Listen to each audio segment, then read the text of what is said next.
Hello. Has it been a while? I mean, a while is a strong word. It's a very strong word. I mean, it's not a century, it's not a decade. So a while is a bit extra. But hello. Yeah. Welcome to the channel if you haven't been here before. I waffle about writing and life.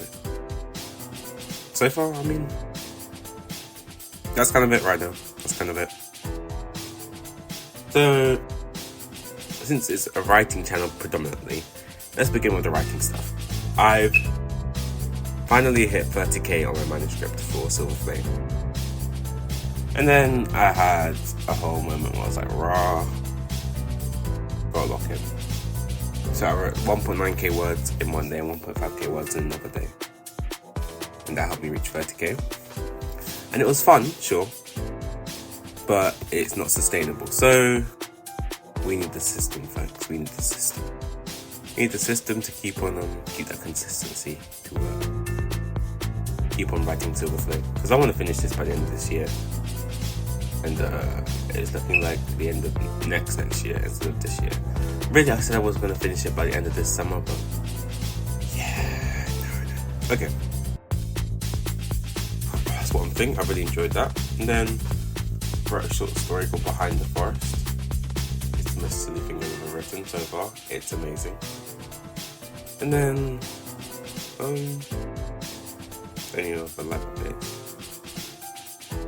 No, that's writing right now. I mean, I've been writing a few more microfictions. I think I submitted like 22 short stories to literary magazines. And we wait. That's fun. That's already 2 minutes on the clock, my date. I haven't even started. I'm just saying hello. Yeah. Okay. Let's finish the introduction here because I want to actually get somewhere in this video. But when it came to what I was writing in Silver Flame, we started like our little tournament arc. And obviously tournament arcs are just too fun to write because it's just combat. And then I started finding, perfectly actually, videos of this guy called Instructor Bensei. He does like these little meteor hammer skills and tricks. And I had already made a character.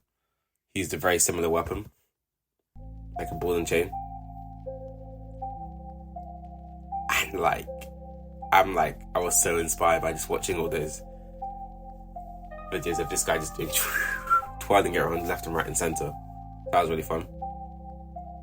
So I'm definitely going to keep on designing that character's abilities based on that. That'd be great. Yeah, on the writing side, I guess that's it. So let's just park that and shift that to the left. And then I'm meant to be relearning the piano. It's 50-50, but I'm kind of enjoying the just letting yourself be free on while creating music. And I'm meant to also make good enough stuff to use in these videos, right? But because I'm relearning it and then transferring it to online, it's kind of it's a different learning curve than just using samples themselves. It's kind of going through that process of, okay, I really getting that same quality I was getting before. What are you gonna do though? One step at a time. It's fun though. And then, okay, the library. You see, when your favorite author tubers or booktubers tell you to go to your local library, they are so correct. They are 100% correct. Because the library is just an amazing place, especially when it's outside of the time where all the kids come there to do some work, right? It's so peaceful, so nice, and you can get so much work done there. And there's so many books, man. I had a goal for this summer to read 5 books. Proper books. So I started off with The Shadow of What Was Lost by James Islington. I really like the power system or the magic system, whatever you want to call but I kind of want to see how it looks in the wider series because it was a debut novel. And debut novels aren't going to be the same quality as like the final work. Or, I mean, The Wall of the Money has been written by the same guy. It seems like a magnum opus so far of his work. I'm not like there yet. But seeing where he started from a really strong basis. I really enjoyed it. I think like 7.5 out of 10 or something, because it was very fun, and it was very like, I knew like some of the tropes he brought forth, but some of them he subverted in some ways, and other ones he kind of just like, well, that's how it is, and just used them properly, used them well. And then, yeah, I mean the side cast is actually pretty good actually. I quite enjoyed the side cast. And the title, The Shadow of What Was Lost, is absolutely beautiful. So that's that. Then I went all the way to sci-fi and read The Expanse. The Expanse is a whirlwind. I was like at page 100 out of like 500 something like that. 500 and something or something like that. And then one night I read all the way to 3 a.m. and finished the book. That's how good it was. It was worth it to just keep on reading and reading and reading. Like, it just caught me, grabbed me by my shirt and said, okay, it's a reading night tonight, sorry. The sleep that I avoided was worth it because that book was a roller coaster and was so much fun. And it was also very deep, I can't even lie to you. Like, the themes they had underlying of like,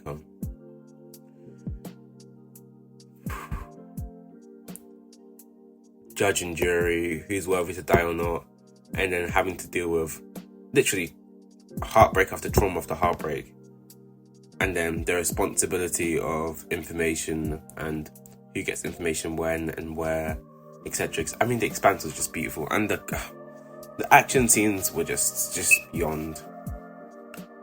Like, I don't know, it's not really spoilers because it's just like, there's a scene where like there's two characters, right, and they're about to die, and if they don't get to a particular place, they will die, and they're going through this like space station, fighting for their lives as they slowly get weaker and weaker.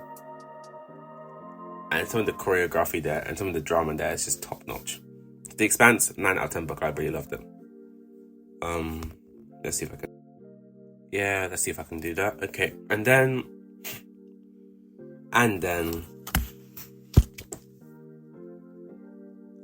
I read Children of Time.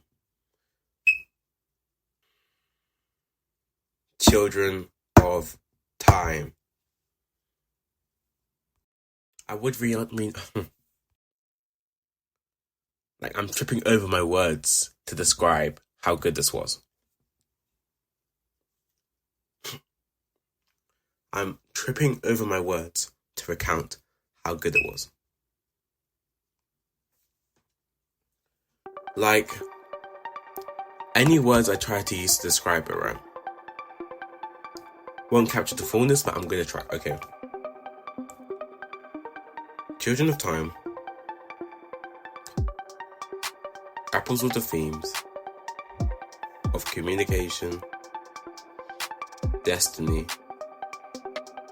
and honestly,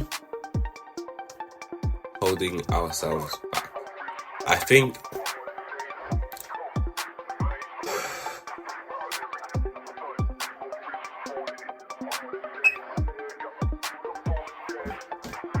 and honestly, maybe legacy as well. Children of Time is a sci-fi book written by Adrian Tchaikovsky.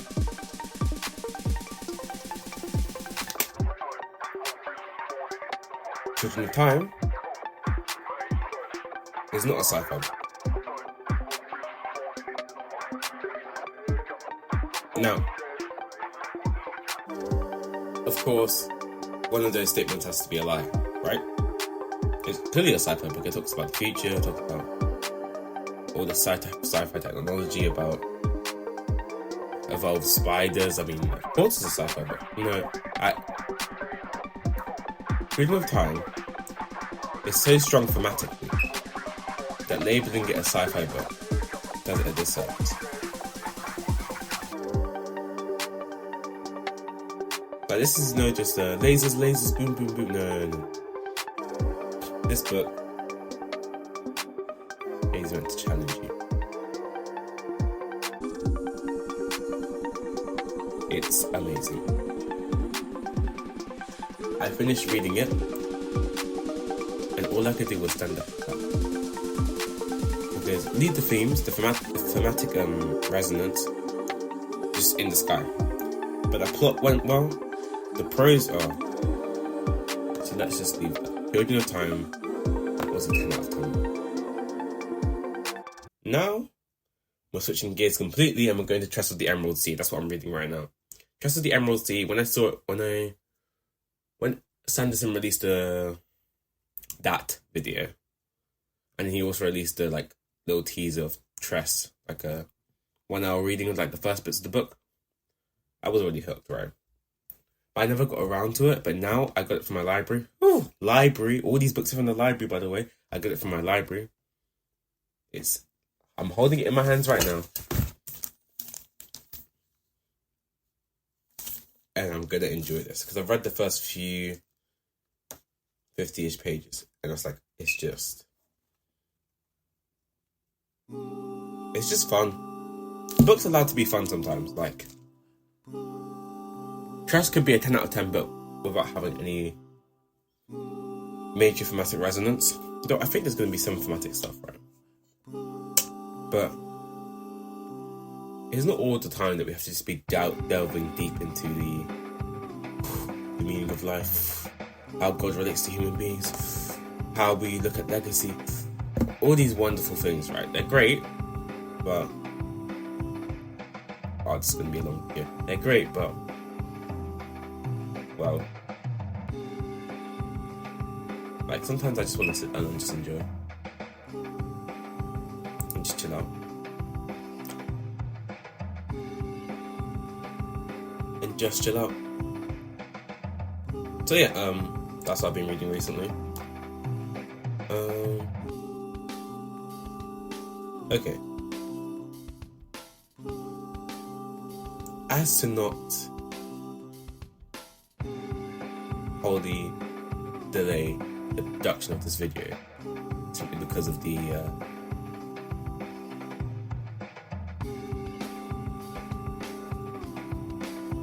costs of editing for so long, such a long video. I plan to just put the final topic that I do at the end of my videos here. It's kind of a deeper thing, hopefully. So I think today's one is about the pressure of time.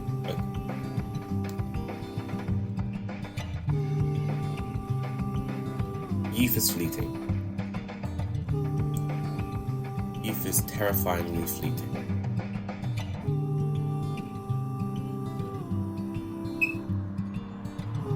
Those words from my pastor that I heard stuck with me for a long while. But as life stages continue to life stage and time continues to trot on,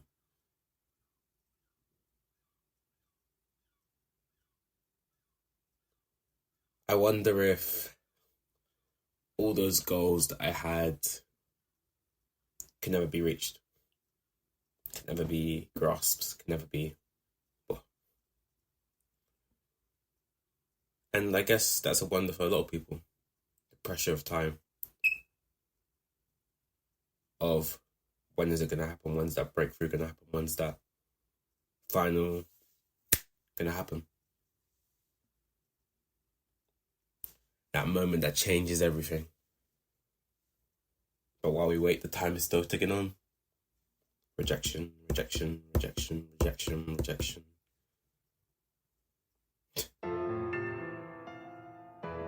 Honestly,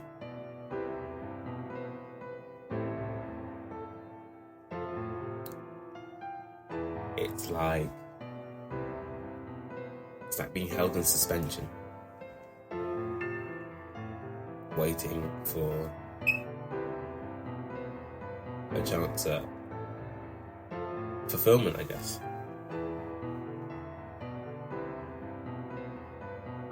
But yeah, if we don't go through the waiting, this pressure of time,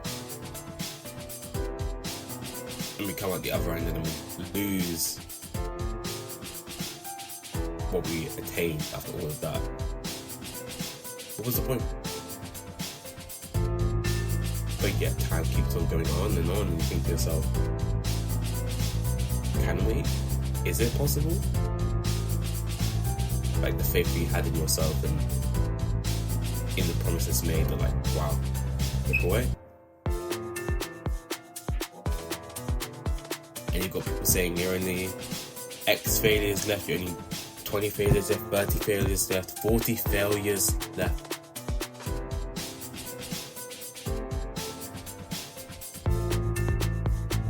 And in the end, it's so true because, yeah, it's like, you can only fail so many times, right?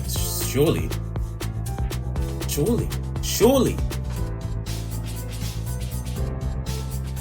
My hope is